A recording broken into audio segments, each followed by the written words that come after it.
안녕하십니까? 관리번호 1번입니다. 수업 실현 시작하겠습니다. 네, 여러분 안녕하세요. 오늘도 선생님과 함께 배움이 가득한 국어 시간 만들어갈 준비 됐나요? 네, 우리 오늘 수업에 필요한 활동지 그리고 이로미 다들 잘 챙겨왔죠? 좋습니다. 자, 그럼 여러분 선생님이 전자칠판에 PPT를 띄워놨는데요. 우리 제일 중앙에 문학소통이라고 쓰인 거 보이나요? 네, 우리 문학소통 옆에 개념이 뭐라고 써있는지 다 함께 큰 소리로 읽어보겠습니다. 네, 좋아요. 문학 작품을 매개로 작가 또는 다른 독자와 소통하는 행위이다 라고 여러분들이 잘 읽어줬는데요. 여러분, 우리 오늘 수업에서 문학 소통에 대해 배워보려고 하는데요. 여러분들 혹시 재밌는 책 같은 걸 읽고 우리 문학 작품을 읽고 친구나 다른 사람과 대화해본 경험이 있다면 그 경험 혹시 공유해줄 친구 있을까요? 좋아요. 여러분 주영이가 자기가 독서 동아리에 들어있는데 맞아요. 그렇죠? 독서 동아리에서 매주 친구들과 책을 읽고 토론을 하고 있어요 라고 말해줬습니다. 주영이가 그러면 독서 토론했을 때 어떤 효과가 있었다고 생각하나요? 여러분 주영이가 독서 토론을 하면 책 내용을 더 깊이 있게 이해할 수 있다라고 이야기를 해줬네요. 근데 우리 주영이가 말한 게 아주 모범적인 문학 소통 활동이라고 할 수 있겠네요. 자, 그럼 혹시 다른 경험 있는 친구 있나요? 좋습니다. 여러분 우리 은미가 자기는 블로그에 글을 쓴다고 해요. 블로그에 가끔 재밌는 책을 읽고 글을 쓰는군요. 오, 좋아요. 너무 멋진데요? 그럼 혹시 다른 독자들이 와서 그 글을 봐주기도 하나요? 댓글을 남겨주기도 한다고 합니다. 멋진데요? 여러분 맞아요. 우리 지금 두 친구의 이야기를 들으니까 우리 문학 소통에서 중요한 점이 벌써 나온 것 같습니다. 어떤 점일까요? 어떤 점이냐면요. 바로 우리가 문학 소통을 할 때 문학을 가지고 이야기를 할 때 다양한 경로로 소통을 할 수가 있습니다.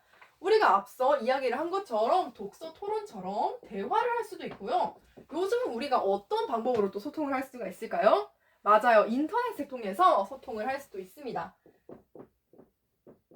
자, 그럼 우리가 소통 방법이 대화도 있고 인터넷도 있다는 걸 떠올려 봤는데요. 우리 PPT에 보니까 이 네 가지라고 해서 문학 소통의 감상 방법 네 가지가 나와 있어요. 우리 이것도 잠깐 볼까요? 지금 보니까 문학 소통의 첫 번째는 작가를 맥락을 고려할 수 있다고 되어 있고, 두 번째는 사회 문화적 맥락을 고려할 수 있다고 되어 있고, 그 다음은 문학사적 맥락을 고려할 수 있다고 되어 있고요. 마지막은 독자 맥락을 고려할 수 있다. 이렇게 나와 있습니다. 그래서 우리가 문학을 가지고 이야기를 할 때 독자 자신의 생각만 이야기하는 게 아니라 이런 다양한 맥락을 고려해서 소통할 수 있다는 점을 우리 오늘 수업을 통해 배워보려고 합니다. 어때요, 여러분? 기대되나요? 좋습니다. 자, 그러면 오늘의 수업 목표 읽으면서 오늘 수업에서 무엇을 배울지 구체화해보는 시간을 가져보겠습니다. 우리 PPT 다음 장의 학습 목표 1번부터 큰 소리로 읽어볼까요? 네, 첫 번째 학습 목표, 문학 소통의 특성을 이해하고 효과를 파악할 수 있다. 두 번째 학습 목표, 다양한 맥락을 고려하여 문학 소통에 적극적으로 참여할 수 있다.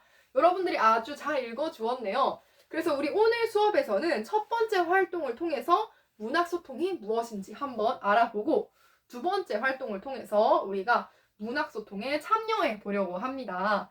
자, 그러면 우리 수업 시작하기 전에 다들 배움 노트 한번 펴볼까요?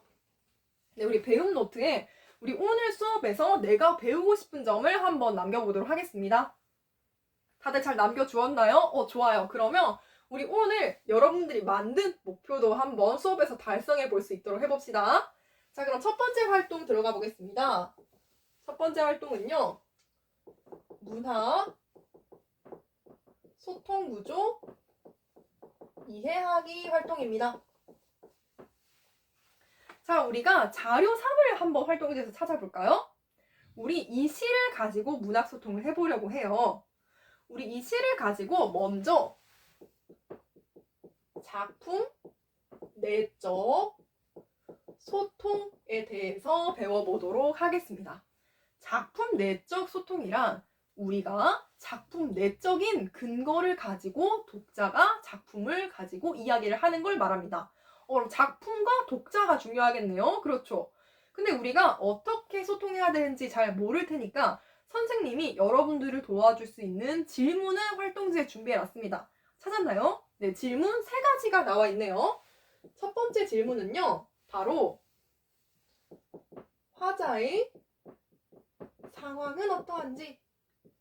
두 번째 질문은요, 화자가 바라는 것은 무엇인지. 마지막은 여러분들이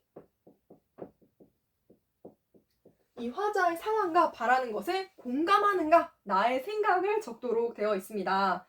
그래서 우리가 먼저 짝과 이 시를 한번 읽어보고 이 3가지 질문에 답하면서 작품 내적 소통을 해보는 시간 가져보겠습니다. 잠깐만 여러분들 한 가지만 볼까요? 우리가 소통할 때 한 가지 여러분들 도와줄 점이 있는데요. 3번째 생각과 관련해서 여러분들이 1번과 2번을 찾은 후에 여러분들이 화자와 비슷한 상황이 있었는지 경험을 떠올려 보도록 하겠습니다. 뭐라고요? 맞습니다. 경험. 그래서 경험을 떠올려서 친구와 이야기를 해보고 내용을 적어서 발표까지 해보도록 하겠습니다. 이해되었나요? 네, 선생님이 활동할 시간을 총 15분 주도록 하겠습니다. 시작! 네, 우리 솔비랑 경빈이가 손을 들어줬네요.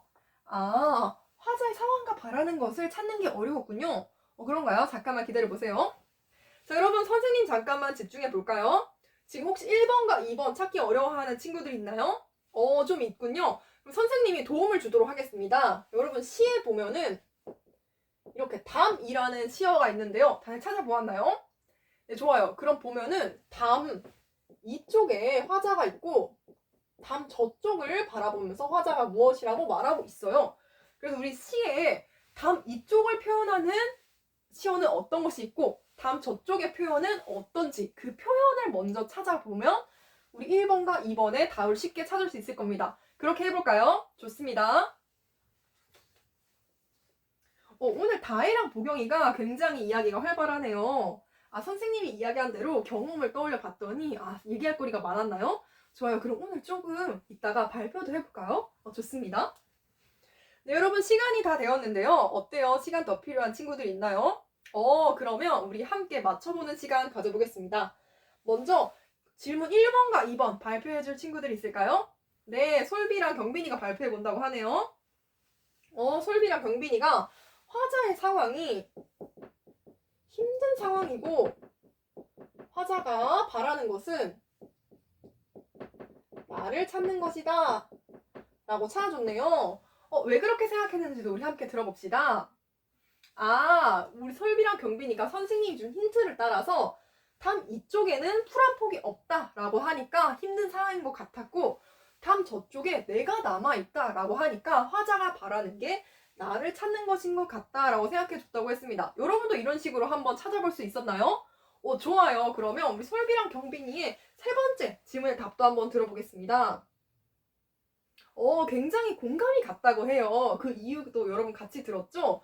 그 이유가 나를 찾는 게 무엇일까 생각을 해보았더니 이 나가 내가 되고 싶은 나인 것 같다라고 해서 나도 내가 되고 싶은 나처럼 되고 싶다라고 생각한 경험이 있었다라고 하면서 중학생 때 자기가 어떤 직업을 가질지 꿈에 대해 고민하던 기억이 떠올라서 공감이 갔다라고 이야기해줬네요. 우리 솔비랑 경빈이가 자신의 경험까지 이야기해서 선생님이 말한 대로 소통을 잘 해주었네요. 혹시 솔비랑 경빈이 말고 조금 다른 식으로 해석한 친구들 있나요? 좋습니다. 우리 다혜랑 보경이가 발표를 해줬습니다. 다혜랑 보경이가 다혜랑 보경이 생각에는 나를 찾는 게 잃어버린 나라고 했으니까 순수한 시절의 나인 것 같다라는 생각이 들어서 공감이 가긴 했는데 우리 친구들이 떠올린 경험은 내가 삶에 좀 찌들었지라는 경험이라고 하네요. 여러분들 굉장히 웃음을 막 터뜨리고 있네요. 공감이 많이 가나 봐요. 좋아요, 여러분. 우리 이렇게 여러분들의 생각을 다양하게 들어볼 수 있었네요. 자, 그럼 첫 번째 선생님과 함께 작품 내적으로 바로 1번, 2번 질문처럼 작품 내적인 근거를 들어서 우리 여러분들의 생각을 한번 나누어 보았습니다. 이게 뭐라고요? 맞습니다. 작품 내적 소통을 함께 해보았습니다. 그럼 다음으로 작품 외적 소통을 해보도록 하겠습니다. 우리 활동지에서 자료 2라고 쓰인 걸 한번 찾아볼까요? 네, 우리 우리 자료 2는요, 여러분들의 외적 소통을 도와줄 자료가 나와 있습니다. 우리 여러분들 자료 2에서 세 가지를 찾아볼 거예요. 바로 작품에 대한 사회문화적 해석이 있고, 작가에 대한 해석이 있고, 문학사에 대한 해석이 있습니다. 그래서 우리 자료 2의 비평문을 읽어보고 이 세 가지 내용이 어떻게 맥락을 고려해서 소통이 이루어지고 있는가, 이 모범문을 보고 여러분들이 한번 이 내용을 채워보는 시간 가져보겠습니다. 그리고 마지막에 한 칸이 더 있죠. 나의 생각 칸이 있는데요. 여기에 집중할 거는 바로 앞서 한 경험과 우리가 한 생각과 비교해서 이 자료를 읽었더니 여러분이 어떤 차이점이 생겼는지 생각의 차이에 집중해서 적어보도록 하겠습니다. 이해되었나요? 네, 우리 짝과 선생님이 이야기하면서 활동할 시간을 이번에도 15분 주도록 하겠습니다. 시작! 여러분 좋습니다. 15분이 다 되었는데요. 우리 여러분들 활동 결과 함께 공유해보는 시간 가져볼까요? 네, 좋아요.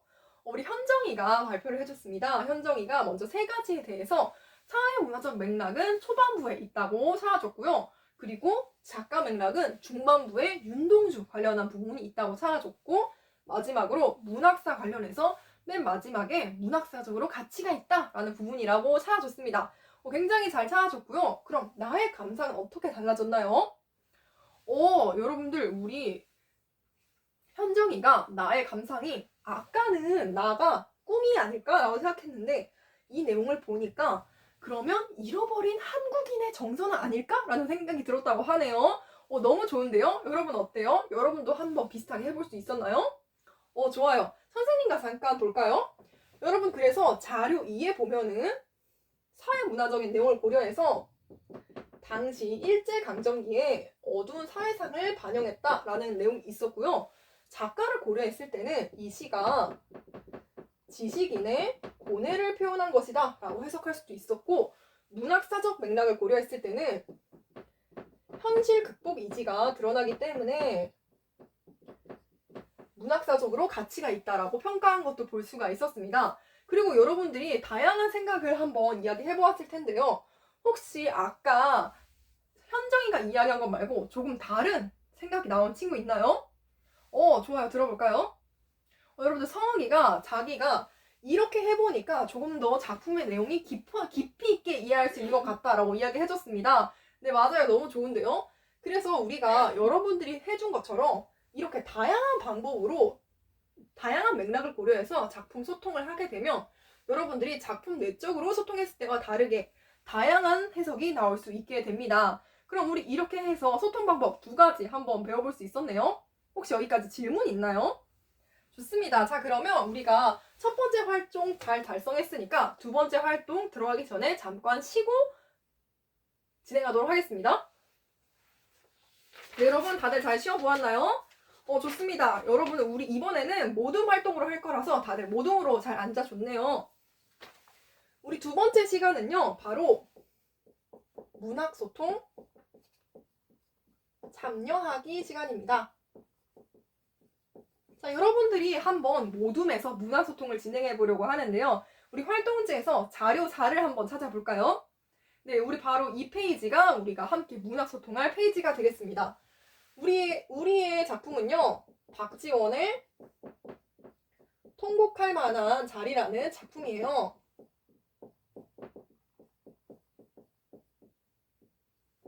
그래서 우리가 모둠에서 이 내용을 읽고 소통을 할 건데요. 우리 활동지에 QR코드 한번 찍어볼까요, 여러분? 네, 패들렛에 들어갈 수 있습니다. 선생님이 패들렛을 전자칠판에 띄워놨는데요. 지금 보면 어떤 미션이 적혀있죠? 맞아요. 바로 우리 모둠 짧은 비평문 쓰기라고 적혀있습니다. 그러면서 처음에는 우리 모둠이 생각하는 통곡할 만한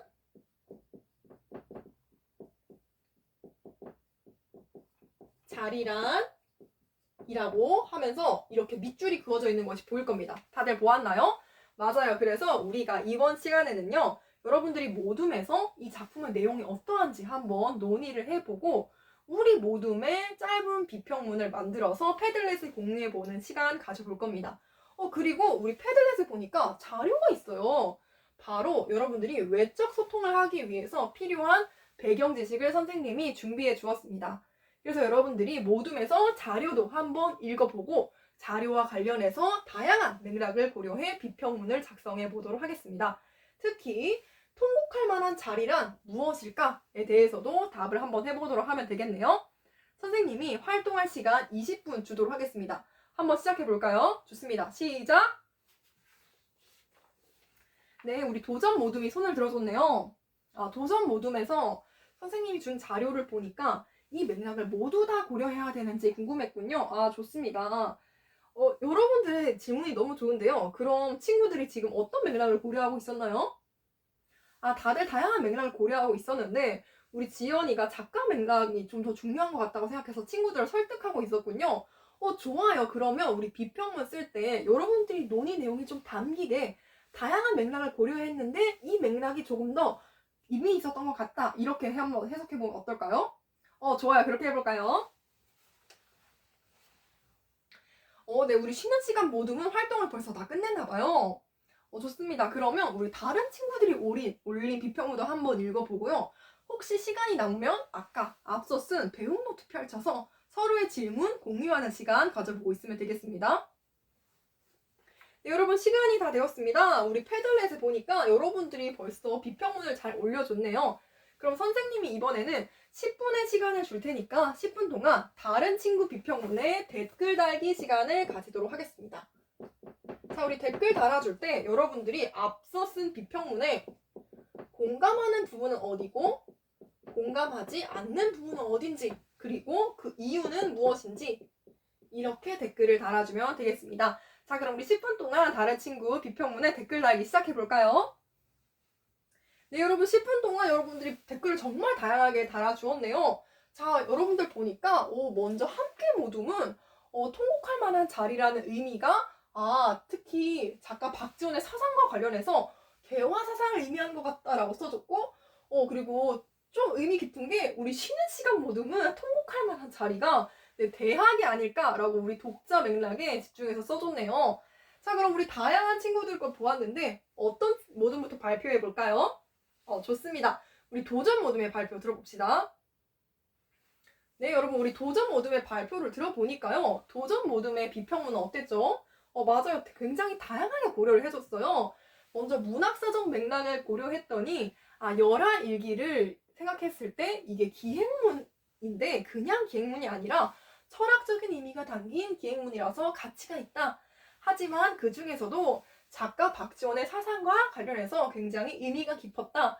박지원은 유교적인 선비인데도 불구하고 그렇군요. 선비인데도 불구하고 모든 실정이 모두 울음으로 통한다라고 비유를 멋지게 해서 자신만의 깨달음을 잘 드러내 주었다라고 하고 있네요. 그래서 우리 모둠이 생각한 통곡할 만한 자리라는 것은 깨달음을 주는 자리다라고 비평문을 굉장히 멋지게 써줬습니다. 좋습니다. 그럼 우리 도전 모둠의 댓글을 한번 보도록 할까요? 여러분 댓글 굉장히 다양하게 있는데요. 선생님 인상 깊은 것은 바로 칭찬 모둠의 다희의 댓글이에요. 다희는 열하일기를 읽어보았는데 우리 친구들이 문학사적 맥락을 고려해서 쓴 것이 굉장히 공감이 갔다라고 했네요. 맞아요. 우리 다희가 역사적으로 관심이 많아서 또 이런 맥락에서 읽어볼 수 있었던 것 같습니다. 또 선생님 인상 깊은 것이 쉬는 시간 모둠의 윤우의 댓글인데요. 윤우가 자기 모둠은 대학이라고 생각했는데 이 모둠이 깨달음이 있는 자리다라고 해석한 걸 보니까 굉장히 인상 깊었다라고 적어주고 있습니다. 윤우가 그럼 우리 모둠 걸 보고 생각이 더 넓어졌나 봐요? 그렇다고 하네요. 여러분 우리 이렇게 해서 함께 여러분의 내용 다 발표도 들어보았는데요. 여러분 오늘 활동 어땠어요? 재미있었나요? 좋습니다. 우리 이렇게 선생님과 함께 다양한 문학 소통을 만들어 가보는 시간 가져보았습니다. 여러분 우리 마지막으로 우리 활동지 QR코드 한번 찍어볼까요? 네, 마지막 QR코드를 찍으면 형성평가가 준비되어 있습니다. 우리 형성평가 한번 풀어보고요. 배움노트 펼쳐서 우리 앞서 만든 우리의 학습 목표를 내가 만든 학습 목표를 달성했는지 체크하고 만약에 달성하지 못했다면 그 보완점도 함께 적어주는 시간 가져보겠습니다. 네, 여러분 어때요? 형성평가 잘 풀어보았나요? 우리 맥락 4가지에 대한 소개와 문학 소통 구조 2가지에 대한 문제가 있었는데요. 여러분들 지금 평가 결과를 보니까 여러분들 너무 잘했습니다. 다들 잘 오늘 수업 따라가 주었네요. 자, 그러면 우리 질문과 답에 대해서 한 명만 딱 공유해 보도록 합시다. 네, 좋습니다. 우리 경우가 처음에 수업 시작할 때 다양한 맥락을 고려한 소통이란 무엇일까가 궁금했는데 이렇게 해보니까 그냥 단순하게 다른 친구와 이야기할 때 다양한 측면에서 고려해서 이야기하는 것이었구나 라고 이해를 했다고 했습니다. 좋아요. 그럼 보완점요? 작가 맥락을 고려하려면 작가에 관련한 지식을 좀 알고 있어야겠다라는 생각이 들었다고 합니다. 우리 경우한테 박수 줄까요? 네, 좋습니다, 여러분. 여러분들도 이렇게 다들 잘 해보았을 것 같은데요. 여러분들의 질문 내용을 우리 국어 소통방 밴드에 올려주면 선생님이 질문 읽어보고 그리고 여러분들에게 필요한 자료를 밴드에 올려주도록 하겠습니다. 그럼 오늘 수업 여기서 마치겠습니다. 이상입니다.